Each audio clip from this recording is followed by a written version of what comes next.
केवल तिरंगा लंबा बड़ा बड़ा तिरंगा फहरा करके केवल दिखावा किया जा रहा है। और वो लोग दिखावा कर रहे हैं जिन्होंने 2003 तक अपने मुख्यालय पर तिरंगा नहीं फहराया, और आज वो आपसे कह रहे तिरंगा नहीं फहराओगे तो तुम देशद्रोही हो। उस संगठन का प्रमुख आज भी प्रधानमंत्री की बात नहीं मानता है, वो अपनी डीपी नहीं चेंज कर रहा। अरे हम तो कह रहे हैं अगर डीपी चेंज करनी है तो लगाओ सोनी सूरी का डीपी और कहो कि भारत माता इस देश की अगर कोई है तो वो महिला है। इसलिए मुझे शर्म आती है कि मैं भी इसी देश का नागरिक हूं। आप कितना भी बड़ा तिरंगा फहरा लो, आप जबरदस्ती किसी के दिल में राष्ट्र के प्रति प्रेम नहीं पैदा कर सकते। अभी उस दिन का इंतजार करिए कि कुछ दिन बाद इसे विश्वविद्यालय में अगली धर्म संसद लगाई जाएगी और कहा जाएगा कि 2025 में कैसे इसे अखंड भारत और हिंदू राष्ट्र बनाना है, और इस विश्वविद्यालय में उसका भी स्वागत किया जाएगा। इसलिए आपको दिखाया जाएगा कि मैंने एक दलित को राष्ट्रपति बना दिया, मैं ओबीसी प्रधानमंत्री हूं। ऐसा ओबीसी प्रधानमंत्री है जो आज तक कभी मंडल कमीशन के नाम ही नहीं लेता है, जाति जनगणना होनी चाहिए इसका नाम ही नहीं लेता है। वो केवल चुनाव में याद करता है कि मैं ओबीसी हूं, बाकी समय वो कहता है गर्व से कहूं मैं हिंदू हूं और मुझे 2025 तक इसे हिंदू राष्ट्र बना देना। क्योंकि हम ये जानते हैं कि हमारे सामने कैसे संविधान तहस नहस किया जा रहा है। आप भगवा रंग का संविधान बना के लहराओ, आप किसी मुल्क के मंदिर मस्जिद के नाम पर देश की जनता को लड़ाओ, शिक्षा रोजगार पर कोई बात नहीं करो, आपको कोई सरकार प्रशासन नहीं छड़ेगी। आज मुझे ये कविता किसी एक व्यक्ति के ऊपर लिखी जाने की बजाय देश के एक प्रतिष्ठित विश्वविद्यालय, केंद्रीय विश्वविद्यालय, देश की राजधानी के एक बड़े विश्वविद्यालय के परिसर में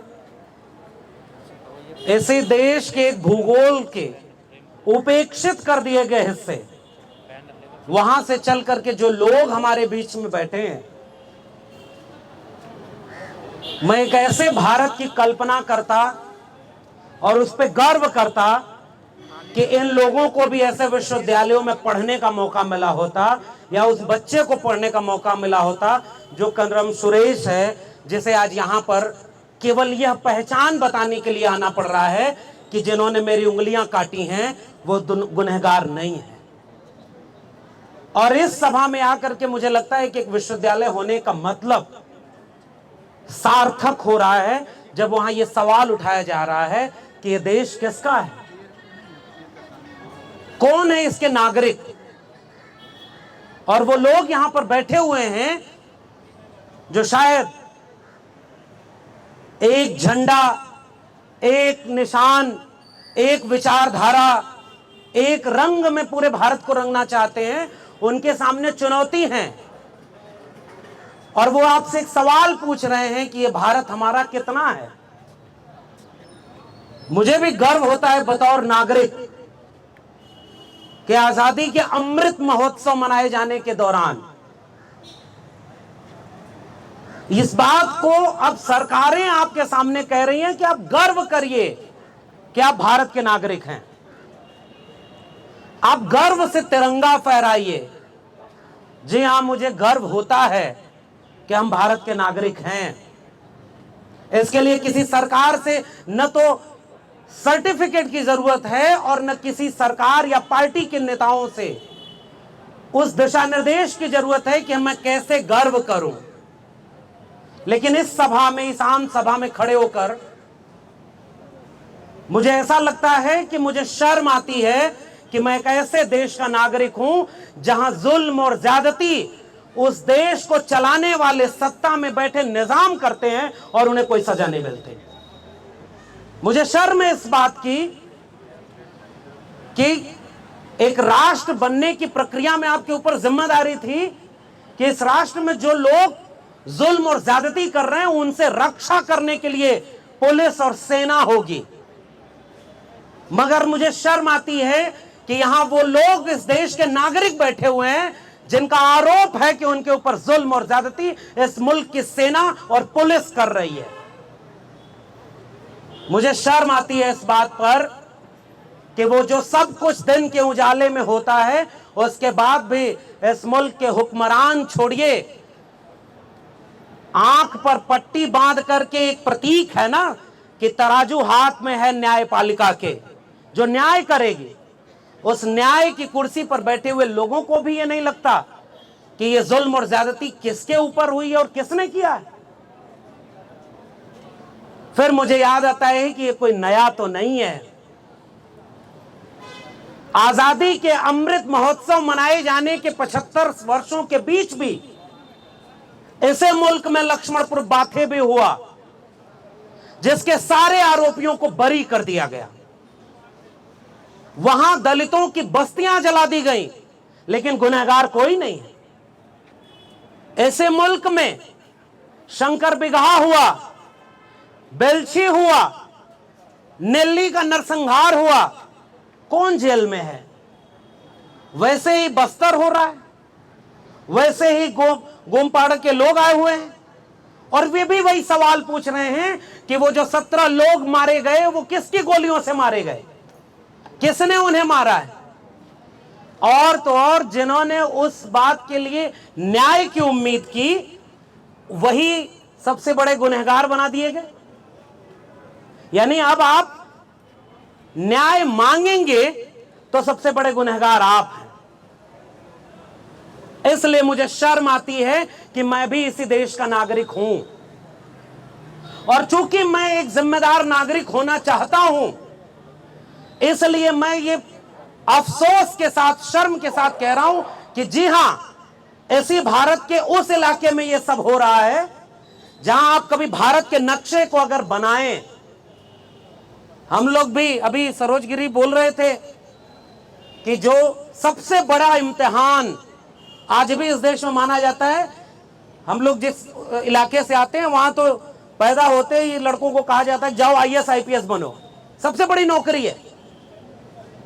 और हमने भी कोशिश की, बहुत अफसोस होता था कि हम पास नहीं कर पाए, मगर आज ऐसा लगता है कि अफसोस नहीं है, फक्र है, वरना उन्हीं की सूची में हमारा भी नाम शामिल होता जो खुद IPS रह करके भी बलात्कार करते हैं और उसके बाद भी इस मुल्क के निजाम उन्हें तमगा पहनाने का काम करते हैं।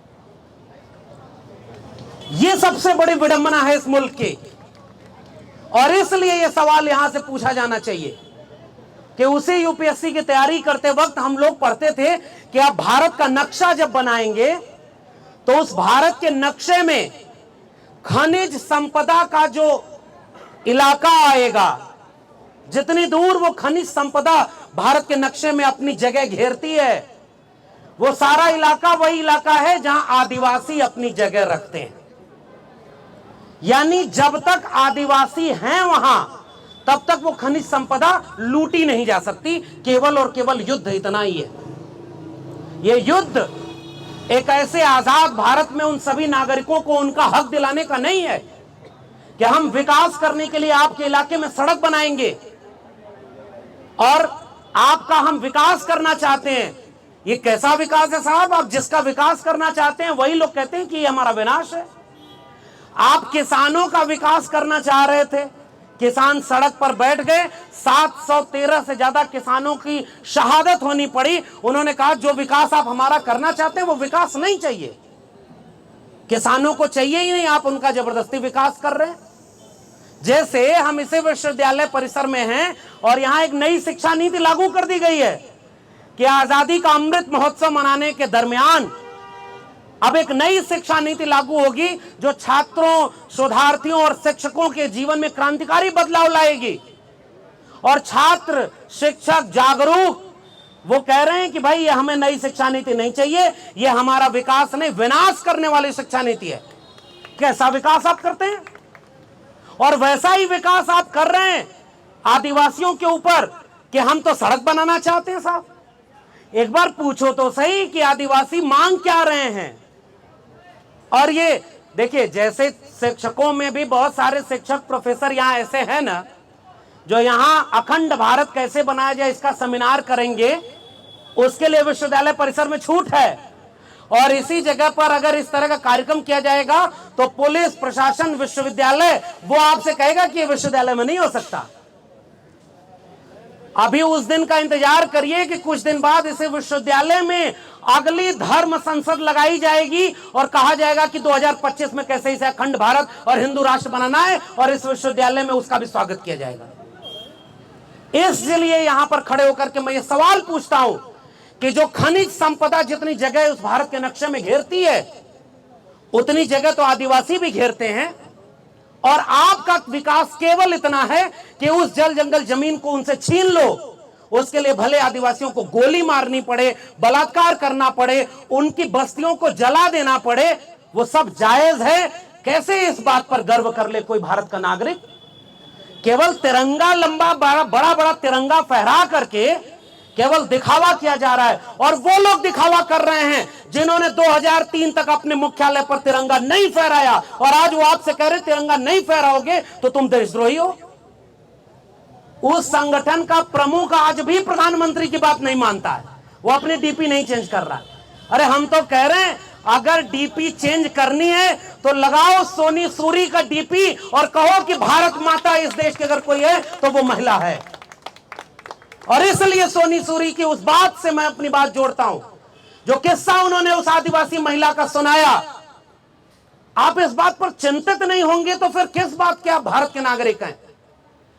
वो सवाल पूछिए कि उसने माओवादी एक तरफ, पुलिस प्रशासन एक तरफ, और उनके बीच में वो तिरंगा लहरा रही थी कि हम काला झंडा नहीं फहराएंगे, हम तिरंगा फहराएंगे।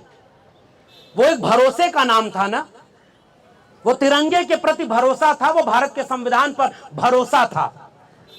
मुझे अफसोस है उसी महिला ने, जब सोनी सूरी ने ये बात बताई कि कुछ दिनों बाद उन्होंने वो तिरंगा उसे लौटाते हुए कहा कि ये तिरंगा तुम रख लो, ये तिरंगा हमारी लाज की रक्षा, हमारे हक हुकूक से हमारी सुरक्षा नहीं कर सकता, फिर ये तिरंगा हमारे किस काम का? मैं आखिरी बात कहता हूं, हम सब एक पहचान लेकर पैदा हुए हैं। जैसे मेरी पहचान एक पुरुष होना है, मेरी पहचान एक ओबीसी समाज से आने वाले का है, मेरी पहचान गांव में रहने वाले एक ऐसे लड़के की है कि जो गाय भैंस चराता था लेकिन उसको इतना मौका मिल गया कि वो 2-3 विश्वविद्यालयों में पढ़ने के बाद एक विश्वविद्यालय में भले ही ठेके पर सही लेकिन प्रोफेसर तो बन गया। ये मेरी पहचान है। मगर जब मैं अपनी पहचान बदल कर सोचना चाहता हूं और मैं ये सवाल पूछता हूं कि अगर मैं आदिवासी इलाके से होता, या मेरी मां के साथ, मेरी बहन के साथ, मेरे भाई के साथ, ये जो के सुरेश ये लड़का बैठा है, कभी मनोविज्ञान पढ़िएगा साहब। उस बच्चे को केवल आज ये घूम घूम कर दिल्ली में हिमांशु कुमार जी पोस्ट लिखते हुए अफसोस कर रहे थे, और आज भी यहां बोलते हुए सोनी सूरी भी अफसोस कर रही थी। कभी सोचिए इस बच्चे के मनोविज्ञान पर क्या गुजर रही होगी, जिसे दिखाना पड़ता है कि मेरे हाथ की 3 उंगलियां मेरे बचपन में काट दी गई, और जिसने काटा वो बेगुनाह घूम रहा है, और जो हमारे लिए हक की लड़ाई लड़ा उस पर 5 लाख रुपए का जुर्माना लगा दिया गया। उस मनोविज्ञान को कभी आप समझ पाएंगे? आप कितना भी बड़ा तिरंगा फहरा लो, आप जबरदस्ती किसी के दिल में राष्ट्र के प्रति प्रेम नहीं पैदा कर सकते, क्योंकि राष्ट्र किसी की जबरदस्ती बनाने से बनता ही नहीं है। राष्ट्र साझा सुख और साझा दुख से बनता है। और आज इस मुल्क में उस कोने से आए हुए आदिवासी हमसे सवाल पूछ रहे हैं, भाई अगर हम इस मुल्क के बाशिंदे हैं, अगर मेरी पहचान आदिवासी नहीं है, तो क्या मुझे ये जुल्म और ज्यादती पता ही नहीं होगा? और अब मैं जबरदस्ती इनसे कहूंगा कि नाज करो इस हिंद पर कि तुम्हारा मुल्क है। ये लोग आज ये नहीं पूछेंगे कि जो हमारे हक की लड़ाई लड़ रहा है वो गुनहगार है, तो इस मुल्क पर कैसे मैं नाज करूं? वो साझा सुख और साझा दुख कहां गया? साझा सुख भले ही कम हो, राष्ट्र बन जाएगा अगर साझा दुखों का रिश्ता हमारा बन जाए। हम इनके दुख में अगर दुखी महसूस नहीं कर रहे तो माफ करिए साहब, हम इस मुल्क के बाशिंदे होने में कोई गर्व नहीं कर सकते।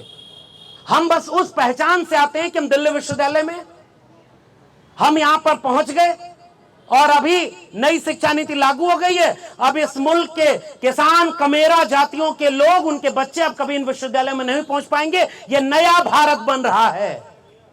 और देश की संसद में खड़े होकर इस देश का शिक्षा मंत्री कह रहा है कल कि देश के विश्वविद्यालयों को जरूरी नहीं है कि सरकार ही पैसा दे तभी चलेगी। फिर सरकार किस काम के लिए है? अंबानी और अडानी को पूरा देश बेचने के लिए है? आदिवासी राष्ट्रपति बनाएंगे और कहेंगे कि 75 साल में पहली बार हमने एक आदिवासी महिला को राष्ट्रपति बनाया। हम इस बात का विरोध नहीं कर सकते, हम स्वागत करेंगे कि हां भाई तुमने बनाया। लेकिन जब नॉमिनेशन हुआ उस महिला का राष्ट्रपति पद के लिए, उसी समय वो ग्राम पंचायत अधिनियम जो ये शर्त रखता था कि आदिवासियों की कोई जमीन ग्राम पंचायत से बिना सहमति के नहीं छीनी जा सकती, उसमें संशोधन कर दिया गया और अब कोई भी सरकार विकास के नाम पर उनकी जमीन छीन लेगी। ये है नया भारत। इसलिए आपको दिखाया जाएगा कि मैंने एक दलित को राष्ट्रपति बना दिया, मैं ओबीसी प्रधानमंत्री हूं। ऐसा ओबीसी प्रधानमंत्री है जो आज तक कभी मंडल कमीशन के नाम ही नहीं लेता है, जाति जनगणना होनी चाहिए इसका नाम ही नहीं लेता है। वो केवल चुनाव में याद करता है कि मैं ओबीसी हूं, बाकी समय वो कहता है गर्व से कहूं मैं हिंदू हूं और मुझे 2025 तक इसे हिंदू राष्ट्र बना देना है।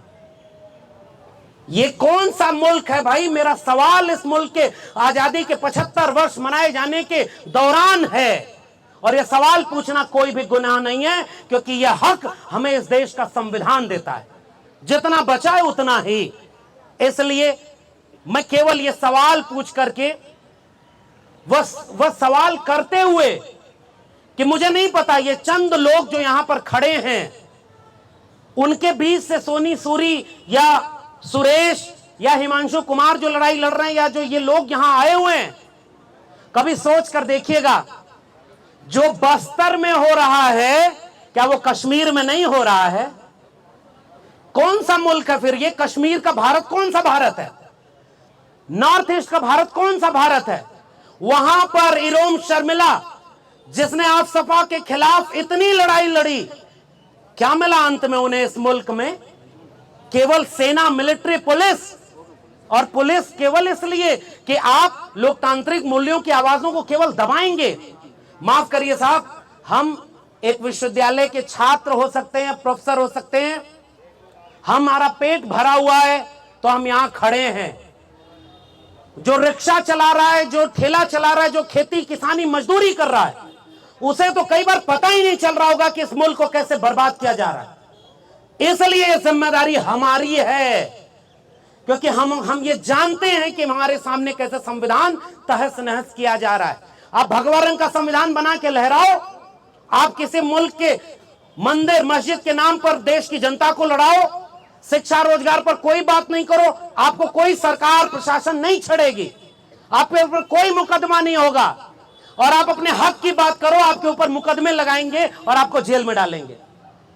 तो जेल तो हमारे लिए कहा जाता है ना कि दूसरा घर है, और मैं तो हिमांशु कुमार को सैल्यूट करता हूं जिन्होंने यह वादा किया कि मैं 5 लाख रुपए नहीं भरूंगा, तुम्हें जेल में ले जाना तो जेल में ले जाओ।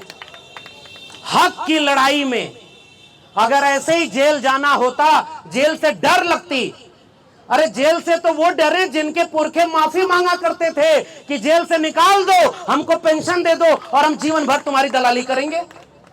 हम तो भगत सिंह को याद करते हैं जिसने अपने आखिरी पत्र में अपनी मां को लिखा कि मैं चाहता तो जिंदा रह सकता था, लेकिन मैं जिंदा नहीं रहना चाहता, क्योंकि अगर मैं शहादत दूंगा तो आने वाले वक्त में इस मुल्क की माएं अपने बच्चे को भगत सिंह बनाने का ख्वाब देखेंगे। इसलिए उस उम्र में उन्होंने कुर्बानी दी, उस भारत के लिए कुर्बानी दी जिसमें गोमपाड़ा के लोगों को न्याय नहीं मिलेगा। उस भारत के लिए भगत सिंह ने कुर्बानी दी जिसमें केवल हिंदू मुस्लिम का दंगा कराया जाए और आपका पलक पावड़े बिछाकर सम्मानित किया जाएगा। उस भारत के लिए उन लोगों ने शहादत दी जिसमें शिक्षा रोजगार पर कोई बात नहीं होगी। माफ करिए, मुझे उस भारत पर कोई गर्व नहीं होता, मुझे शर्म आती है कि मैं भी उस भारत का हिस्सा हूं, मगर हां, मैं उस भारत को बिरसा, फूले, अंबेडकर और पेरियार के सपनों का भारत बनाने के लिए लड़ूंगा। उस बात पर मुझे गर्व है कि हाँ, मेरे पास एक ऐसी विरासत है जो इस चीज के खिलाफ ऊर्जा देती है, ताकत देती है। और इसलिए मैं जाते जाते एक कविता और पढ़ना चाहता हूं। यह कविता निर्मला पुतुल की है, बिटिया मुर्मू के लिए।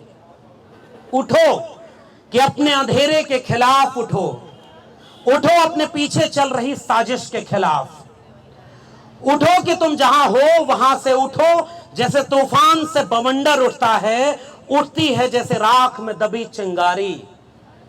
देखो अपनी बस्ती के सीमांत पर जहां धराशायी हो गए हैं पेड़, कुल्हाड़ियों के सामने असहाय रोज नंगी होती बस्तियां एक रोज मांगेंगे तुमसे तुम्हारी खामोशी का जवाब। देखो बस्ती के सीमांत पर जहां धराशायी हो रहे हैं पेड़, कुल्हाड़ियों के सामने असहाय रोज नंगी होती बस्तियां एक रोज मांगेंगे तुमसे तुम्हारी खामोशी का जवाब। सोचो तुम्हारे पसीने से पुष्ट हुए दाने एक दिन लौटते हैं तुम्हारे मुंह चढ़ाते तुम्हारी ही बस्ती की दुकानों पर। कैसा लगता है तुम्हें जब तुम्हारी ही चीजें तुम्हारी पहुंच से दूर होती हुई दिखती हैं?